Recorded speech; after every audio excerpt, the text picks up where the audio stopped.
Assalamualaikum dan salam keluarga Malaysia. Berita perdana edisi Selasa 24 Mei. Saya Farhatul Asyati Osman. Dan juga saya Ivan Toh. Berikut paparan utama malam ini. Malaysia minat pelajari pengalaman Itabashi Jepun tangani impak COVID-19.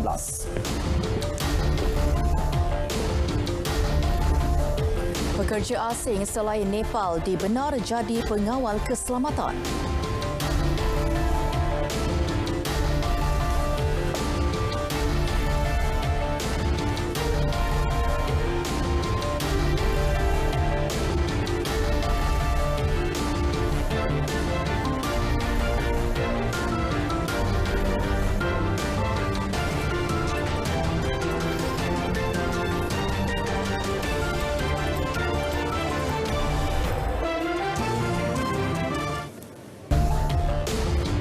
Malaysia berminat mempelajari perusahaan terbaik daripada Bandar Raya Itabashi di Tokyo, terutamanya mengenai kaedah mengurangkan impak akibat pandemik. Perdana Menteri Datuk Seri Ismail Sabri Yaakob menyatakan demikian ketika pertemuannya bersama Datuk Bandar Itabashi Takeshi Sakamoto pada hari kedua lawatan kerja rasminya ke Jepun.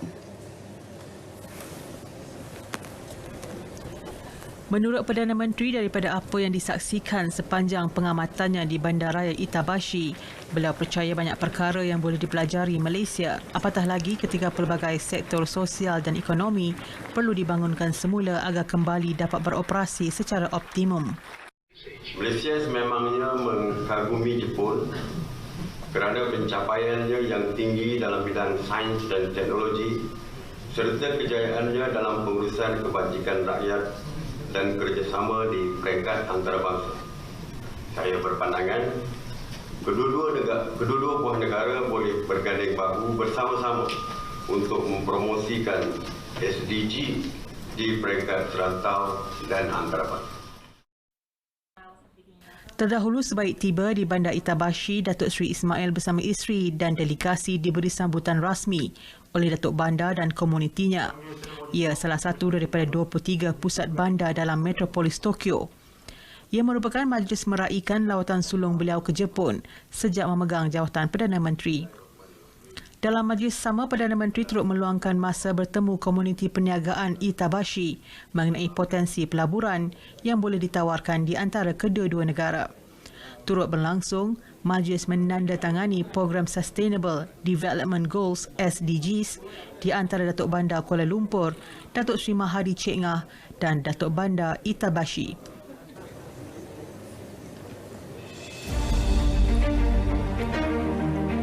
Membuktikan sokongan dan keakraban kedua-dua negara, Perdana Menteri turut dianugerahkan ijazah kehormat Doktor Perubatan daripada Universiti Nihon.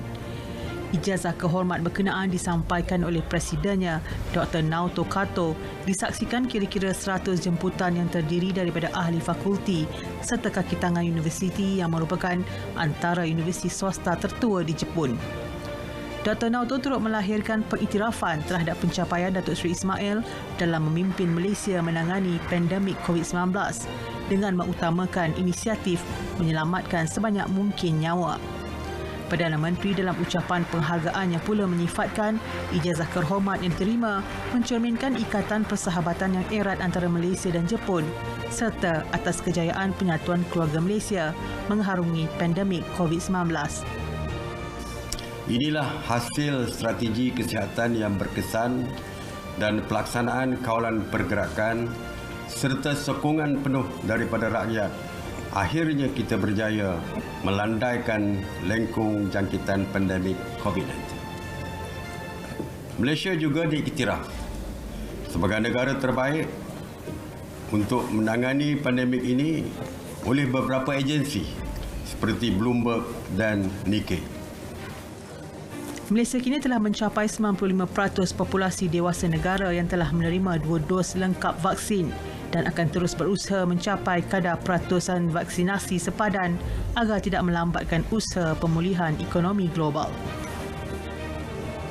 Dengan strategi menentang COVID-19 seperti yang dikongsi Malaysia serta penganugerahan kepada Perdana Menteri ini, hubungan Malaysia-Jepun boleh diperluaskan lagi bukan sahaja dalam sumbangan sosial, malah pendidikan penyelidikan merentasi rantau dan negara. Asma Abdul Wahab, Berita RTM.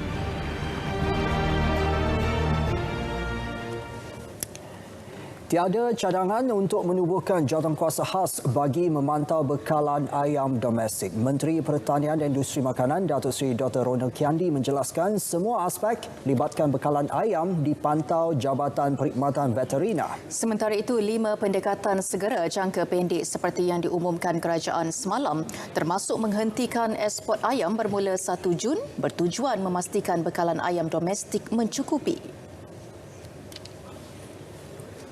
Jadi langkah intervensi ini lanjutan daripada langkah intervensi yang dibuat oleh kerajaan untuk menangani kenaikan harga ayam di pasaran, iaitu dengan memberi subsidi. Sebelum ini pada bulan Februari dengan Mac kita memberi sehingga Februari dan Mac subsidi adalah pada kadar 80 sen untuk sekilo ayam.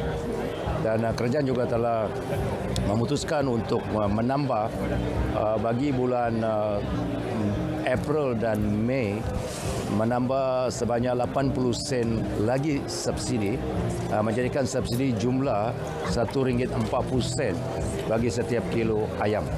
Dan kita harapkan ini akan dapat cushionkan harga ayam di pasaran pada kadar RM8.90 satu kilo seperti yang dimaklumkan oleh kerajaan. Langkah intervensi subsidi ini mengakibatkan kos lebih daripada RM700 juta pada kerajaan untuk tempoh 6 bulan.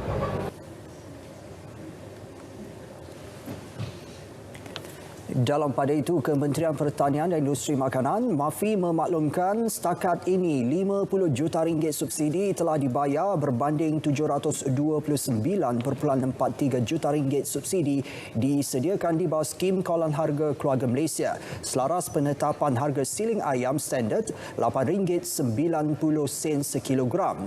Semua penternak yang memenuhi syarat diminta kemukakan permohonan supaya tuntutan dapat disalur dalam tempoh yang dijanjikan. MAFI juga akan menghantar lebih ramai pegawainya ke peringkat negeri bagi mempercepat bayaran subsidi kepada penternak ayam dalam usaha meningkatkan pengeluaran domestik. Dalam perkembangan sama, pihak industri ayam memberi jaminan ladang mereka akan terus membekalkan ayam untuk keperluan pasaran tempatan. Komitmen itu dinyatakan 12 pemain industri dan persatuan penternak dalam sesi libat urus bersama MAFI. Ya, siasatan Suruhanjaya Persaingan Malaysia MyCC terhadap kesemua pemain industri bekalan ayam negara dijangka berakhir hujung bulan depan. Menteri Perdagangan Dalam Negeri dan Hal Ehwal Pengguna Datuk Seri Alexander Nantalinggi dalam kenyataan menyebut siasatan pasukan khas berkenaan bertujuan menyiasat dakwaan perlakuan anti persaingan. Ia merangkumi perjanjian anti persaingan atau penyalahgunaan kedudukan dominan dalam pasaran yang boleh meningkatkan harga-harga barangan dalam pasaran industri ayam. Hasil siasatan akan dibentangkan anggota Suruhanjaya yang memiliki kuasa untuk menentukan sama ada terdapat pelanggaran terhadap Seksyen 4 Akta Persaingan 2010. Jika didapati tuduhan kartel itu mempunyai asas yang kuat, MyCC dijangka mengeluarkan keputusan cadangan di bawah Seksyen 36 Akta sama.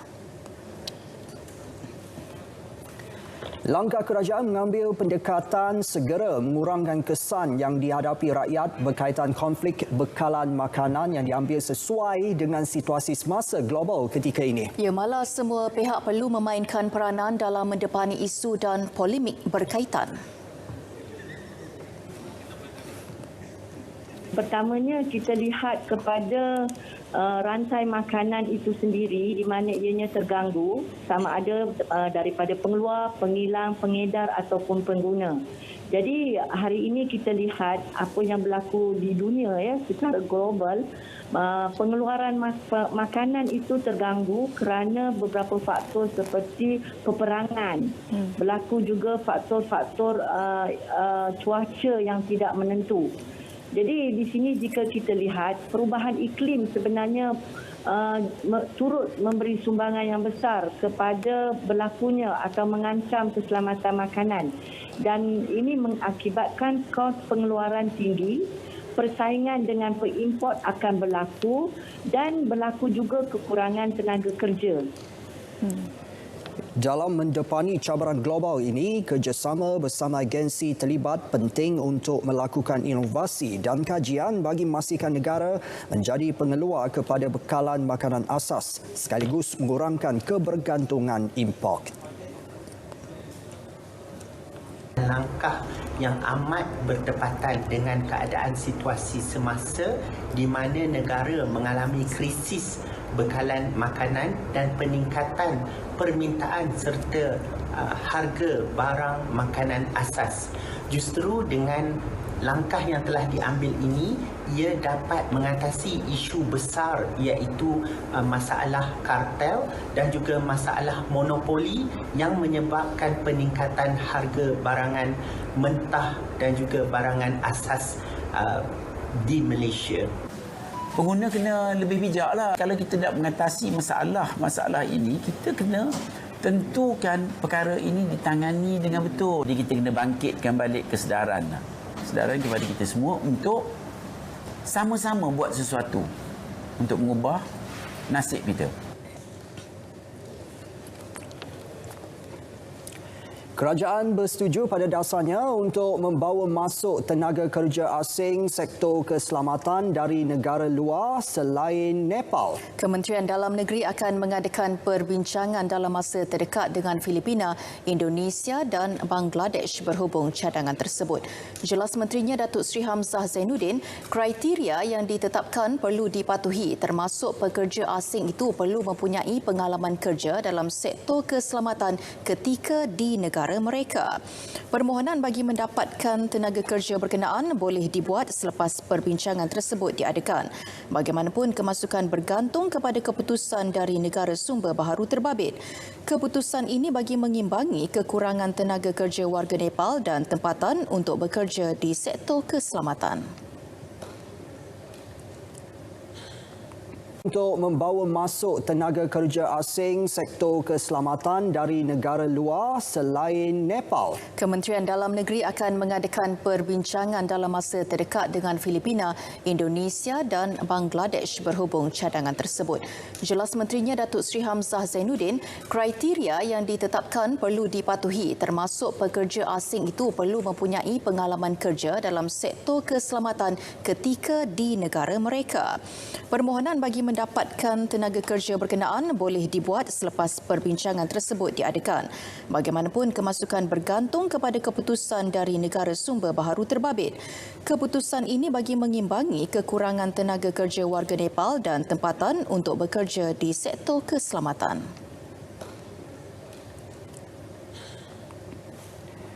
Aplikasi pelaburan mikro iaitu RISE kini membantu keluarga Malaysia berbelanja sambil menyimpan dan melabur duit baki harian secara dalam talian. Ciri auto Bunda RISE membolehkan pemegang kad bank meningkatkan simpanan secara belakang tabir selain dapat menguruskan keuangan dengan baik. RISE Malaysia yang berhad merupakan syarikat usaha sama antara RISE Invest Australia Limited RISE dan Permodalan Nasional Berhad PNB memperkenal pautan kad daripada semua bank. Kerjasama baru dengan Visa ini membolehkan pengguna mengakses semua ciri-ciri aplikasi RISE. Perkongsian melalui Visa ini telah meningkatkan pertumbuhan RISE di pasaran Malaysia sejak pertengahan tahun 2020. RISE turut melebarkan operasi di Indonesia dan Thailand. Menurut Ketua Eksekutif RISE Malaysia, Aidil Izham, lebih 100,000 pengguna aktif direkodkan dengan kira-kira 500,000 juta muat turun diterima setakat 31 Mac lalu. Fokuskan kepada duit baki supaya tabiat menyimpan dan melabur ni boleh berlaku secara automatik dan di sebalik tabir.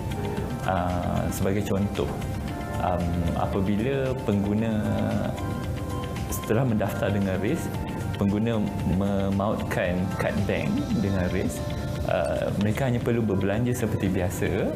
Contohnya membeli kopi RM10.30.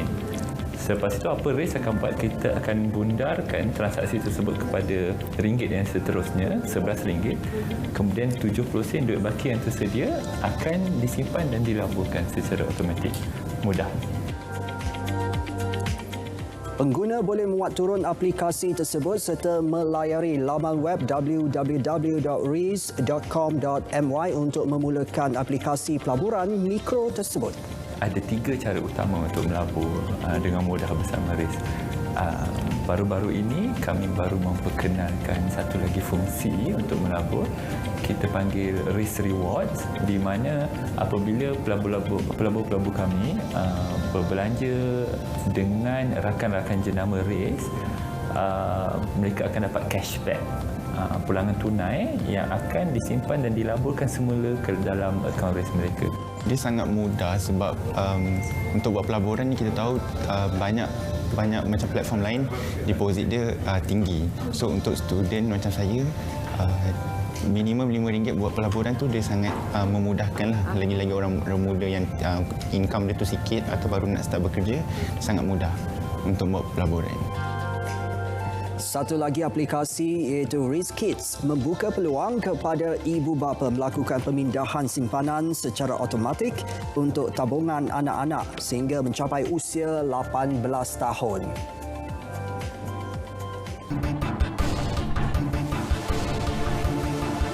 Menjangkau usia 40 tahun pelaksanaannya, Dasar Pandang ke Timur memainkan peranan penting dalam usaha menjadikan Malaysia sebuah negara perindustrian penting serantau.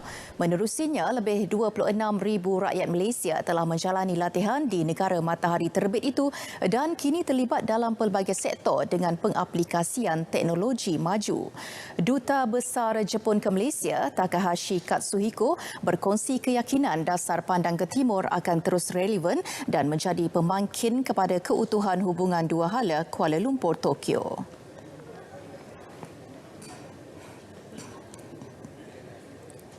More than 26,000 Malaysians had studied or trained under Lukis policy in the past 40 years.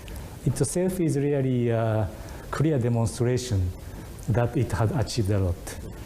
Those people has contributed for the development of Malaysia. They played a very important part in the political arena, economic arena, and cultural area. Kerangka dasar yang pada awalnya bersifat sahala dengan Malaysia menjadikan Jepun sebagai negara contoh kini berkembang dengan Jepun turut menerima manfaat pelaksanaannya. Selain kerjasama ekonomi, kedua-dua pihak bersedia meneroka peluang kerjasama dalam bidang baharu termasuk pengurusan bencana dan cabaran status negara tua. I think disaster risk reduction have some aspects, like how you can provide reliable warning system in advance, and also how you prepare the shelters for those who have to evacuate. Aging also have several related issues. Pension system, healthcare are the main thing, but also what is important is how to give good life to the older people without being isolated from the social activities. Beliau berharap kunjungan Perdana Menteri Datuk Seri Ismail Sabri Yaakob ke Tokyo sempena persidangan Nikkei minggu ini mampu membawa dimensi baharu kepada hala tuju Dasar Pandang ke Timur berdepan cabaran geopolitik selain pandemik COVID-19. Ia juga bertepatan sambutan ulang tahun hubungan diplomatik Malaysia-Jepun yang ke-65. Kerajaan tidak bercadang untuk menambat ringgit kepada dolar Amerika Syarikat kerana langkah itu tidak sesuai dengan keadaan semasa. Menteri di Jabatan Perdana Menteri Ekonomi, Datuk Seri Mustafa Mohamed berkata, Bank Negara Malaysia sebelum ini sudah pun mengeluarkan kenyataan bahawa langkah menambat ringgit adalah tidak sesuai buat negara.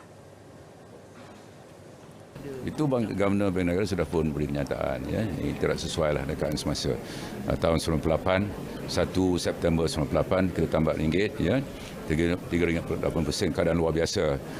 Itu spekulasi mata wang, ya. Jadi Governor sudah pun menyatakan pendirian Bank Negara berkaitan perkara ini. Beliau menyatakannya selepas menyaksikan majlis pertukaran dokumen di antara Presiden Ventures Capital E Berhad, Irene Omar dan Ketua Pegawai Eksekutif My Digital Corporation, Fabian Begar. Susulan perubahan cuaca akibat fenomena monsun barat daya yang dijangka berlarutan sehingga pertengahan September. Ya, sejauh mana kepekaan rakyat mengenainya? Wartawan Nurul Asmawati Harun ada perinciannya.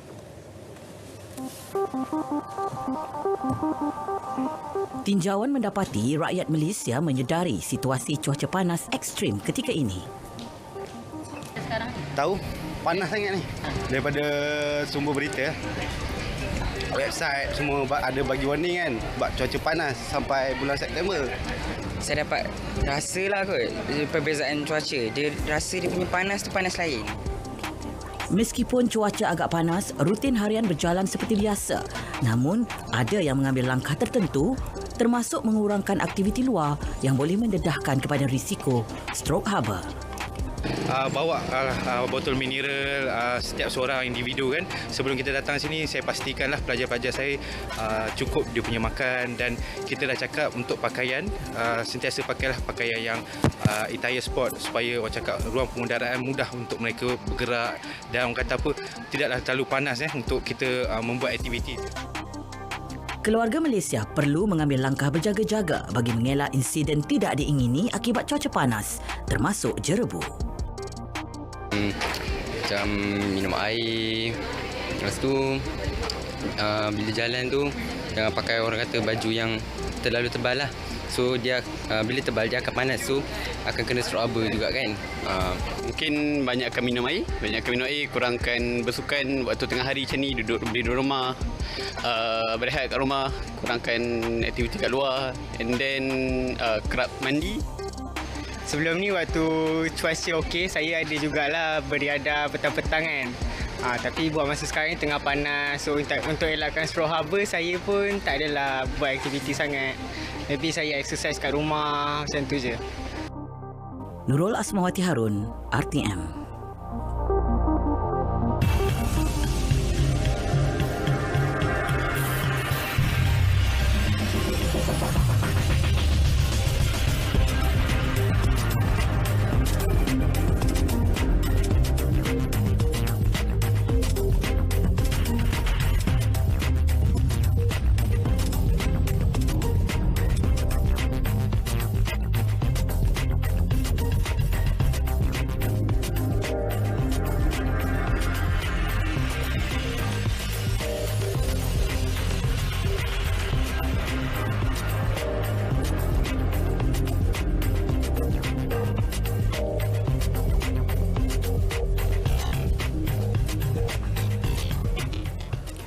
Masih bersama berita perdana.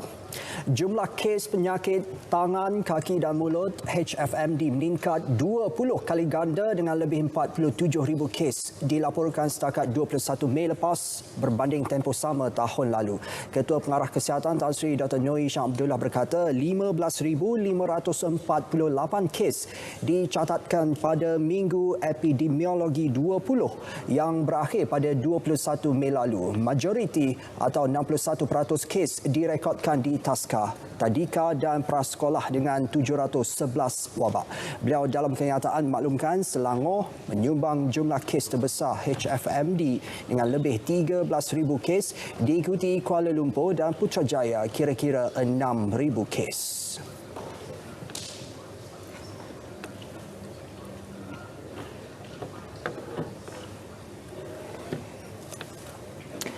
Kita ke edisi sukan bersama Syairul Islam, silakan.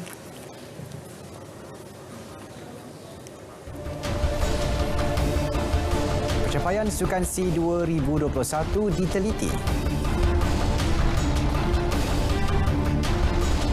Li Zijia kini di ranking ke-5 dunia.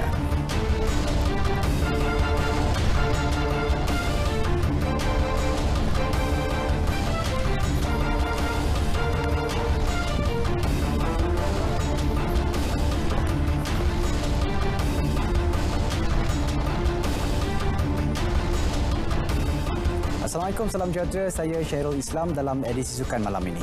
Tamasya Sukan SEA ke-31 di Hanoi, Vietnam telah melabuhkan tirainya secara rasmi semalam. Ketua Kontingen Malaysia, Datuk Nur Azmi Ahmad memaklumkan laporan penuh keseluruhan prestasi kem negara bakal dibentangkan kepada Majlis Olimpik Malaysia MOM pada 7 Jun ini. Jelas Datuk Nur Azmi, pihaknya harus menunggu beberapa pertambahan laporan daripada Persatuan Sukan Bertanding bagi tamasya tersebut.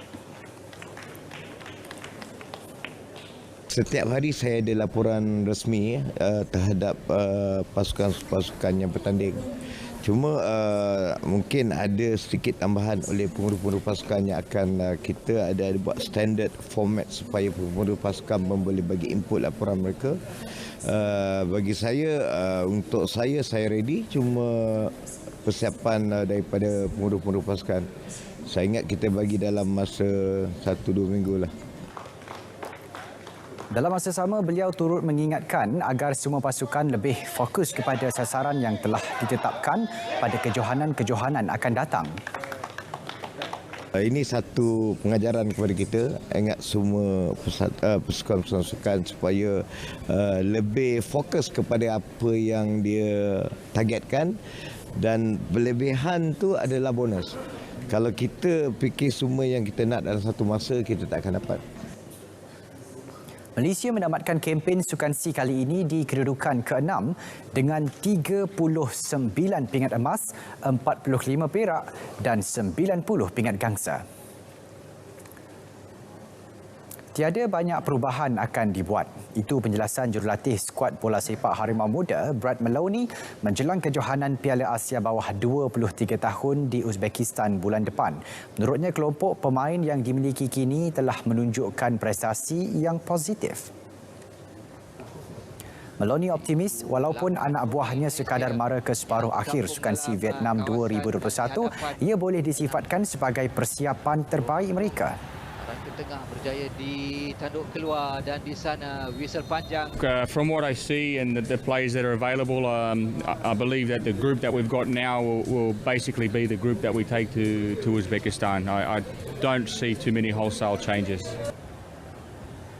Pasukan negara akan kembali memulakan latihan esok sebelum terbang ke Uzbekistan pada 27 Mei ini. Untuk kejohanan Piala Asia bawah 23 tahun 2022, Malaysia diundi dalam kumpulan C bersama Korea Selatan, Thailand dan pemenang pingat emas Sukan SEA 2021 Vietnam. Bagaimana kali ini tandukkan dan itu dia. Baik, ini perkembangan skuad Harimau Melaya. Pemain pertahanan negara Junior Elstel tidak sabar untuk memulakan aksi pertama di bawah kendalian Ketua Jurulatih Kim Pan Gon. Menurutnya, sebagai pengendali, Pan Gon dilihat mempunyai perancangan dan falsafah bola sepak tersendiri. Kadang-kadang bila coach datang baru, kalau coach datang baru dalam tim, kadang-kadang player nak adjust untuk filosofi dia, tim dia, can take time. Tapi macam dia, sebelum player datang, dia bagi tahu macam mana kita nak main. Ni posisi kau, ni aku nak kau macam ni, main macam ni. High pressing, build up play. So sebelum kau datang training camp, kau sudah tahu dalam kepala kau macam mana nak prepare, macam mana nak main. So rasa bagus lah. Menjelang aksi kelayakan Piala Asia bulan depan pula, Junior mahu pasukan negara memanfaatkan sepenuhnya kelebihan bermain di laman sendiri.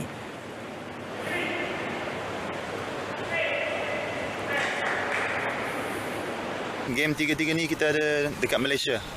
So dekat Bukit Jalil, kita bukan ada 11 orang, 12 kira penyokong juga. So itu kena satu family, satu negara. Skuad negara diundi dalam kumpulan E bersama Bahrain, Turkmenistan dan Bangladesh. Namun sebelum itu, mereka bakal menjalani 2 perlawanan persahabatan menentang Brunei dan Hong Kong sebagai pemanas badan. Menjelang aksi kejohanan silat dunia di Melaka Julai ini, Presiden Persekutuan Silat Kebangsaan Malaysia Persaka, Datuk Megat Zulkarnain Omardin memaklumkan barisan pesilat negara yang beraksi pada Sukan SEA 2021 berkemungkinan dikekalkan untuk kejohanan tersebut. Jelas beliau, satu perbincangan akan diadakan sebelum menetapkan atlet silat negara yang akan mewakili Malaysia dalam kejohanan dunia tersebut. Memang kita tak sempat untuk buat pemilihan kerana sebaik saya Sukan SEA melaburkan tirai, maka kita terpaksa bersedia dengan kontingen yang ada.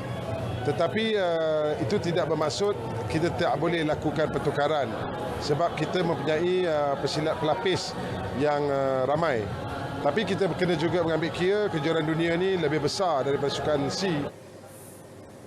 Beliau berkata demikian kepada pemberita semasa majlis rumah terbuka di Dewan Utama Kompleks Lincah Mahaguru Omardin. Dalam pada itu, Datuk Megat Zulkarnain akui tetap berpuas hati dengan pencapaian skuad silat negara pada penyertaan Sukan SEA Hanoi walaupun tidak mencapai sasaran.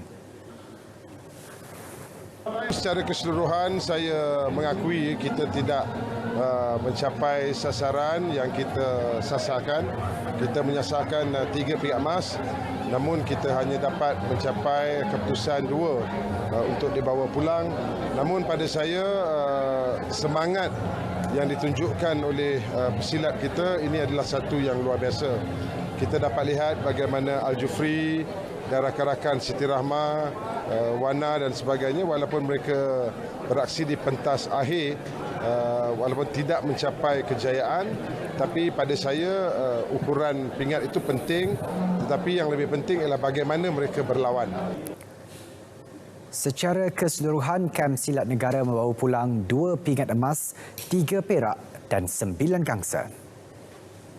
Jaguh badminton perseorangan lelaki negara Lee Zijia melonjak 1 anak tangga ke kedudukan kelima ranking Persekutuan Badminton Dunia BWF selepas meraih 90,378 mata daripada 41 kejohanan disertainya. BWF mengesahkan perkara tersebut menerusi senarai ranking terbaru yang dikeluarkan.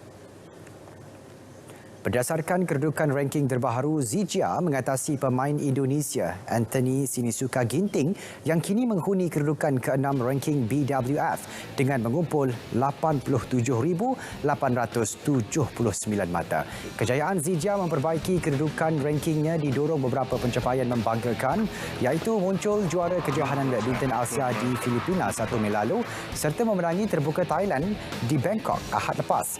Bintang Denmark Victor Axelsen kekal selaku pemain nombor 1 dunia, diikuti jaguh dunia dari Jepun Kento Momota di kedudukan kedua. Seorang lagi pemain profesional negara, Liu Darren, melonjak 6 anak tangga untuk menduduki ranking ke-28 serta muncul pemain perseorangan kedua terbaik negara. Pemenang pingat emas di Tamasya Sukan SEA 2021, Natashva Ganesh, berhadap dapat memperbaiki prestasi selepas berakhirnya hari pertama kejohanan PJM KIA yang bermula hari ini di Glenmarie Hotel and Golf Resort. Jelas Natashva, pentas kejohanan berkenaan menjadi platform terbaik disebabkan menghimpunkan pemain-pemain profesional dari seluruh negara.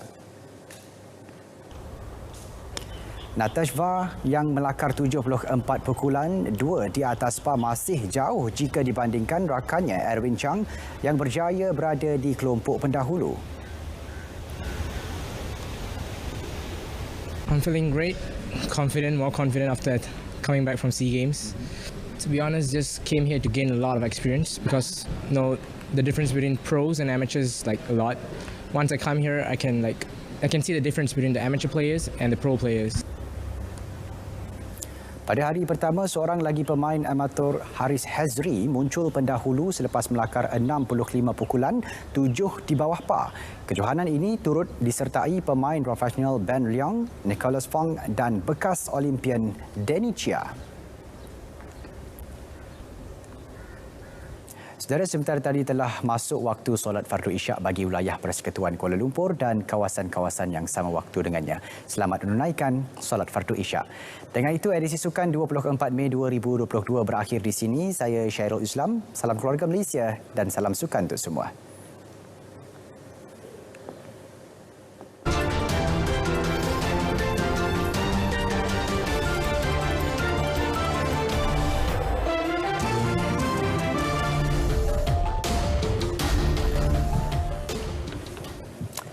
Benar kata pepatah, tuah ayam nampak di kaki tuah manusia, siapa yang tahu? Ya, sama seperti kisah seorang pembuat kek yang kita nak kongsikan malam ini, kita saksikan. Seorang bekas setiausaha syarikat bertukar karier sebagai pembuat kek selepas kek yang dihasilkan mendapat perhatian netizen. Marian Sekrisian menyedari bakat yang ada padanya selepas berkunjung ke Britain bagi mengambil kursus berkaitan pembuatan kek. Marian bijak mencipta kek ilusi pelbagai bentuk yang berjaya menarik kira-kira 8 juta tontonan di TikTok. Antara kek ilusi yang dicipta berbentuk lilin sehingga botol susu. Lain pula di Jamaika, tindakan seorang penjaga zoo bergurau dengan singa mengundang padah. Rakaman video memaparkan lelaki tersebut pada awalnya cuba menyentuh seekor singa yang berada di dalam kandang seolah-olah sedang bermain dengannya dan berkali-kali berjaya mengelak tangannya daripada diterkam Raja Rimba itu. Bagaimanapun, haiwan itu kemudiannya bertindak menggigit jari lelaki berkenaan dan enggan melepaskan gigitannya meskipun lelaki berkenaan cuba sedaya upaya menarik tangannya. Malangnya, dia tidak berjaya melepaskan diri dan kehilangan seluruh bahagian jari manis tangan kanannya. Ini pula kisah seorang pelukis hasil karyanya melukis 5 wajah adiwira popular DC Comics dengan cukup teliti mencipta sensasi di internet. Video berkenaan meraih 972,000 tontonan dan 2,630 ulang kicau di Twitter. Berita perdana 24 Mei berakhir di sini. Teruskanlah amalan menjaga SOP ketika melakukan aktiviti harian anda. Ikuti program inklusif selepas ini. Dengan itu, Assalamualaikum. Salam keluarga Malaysia.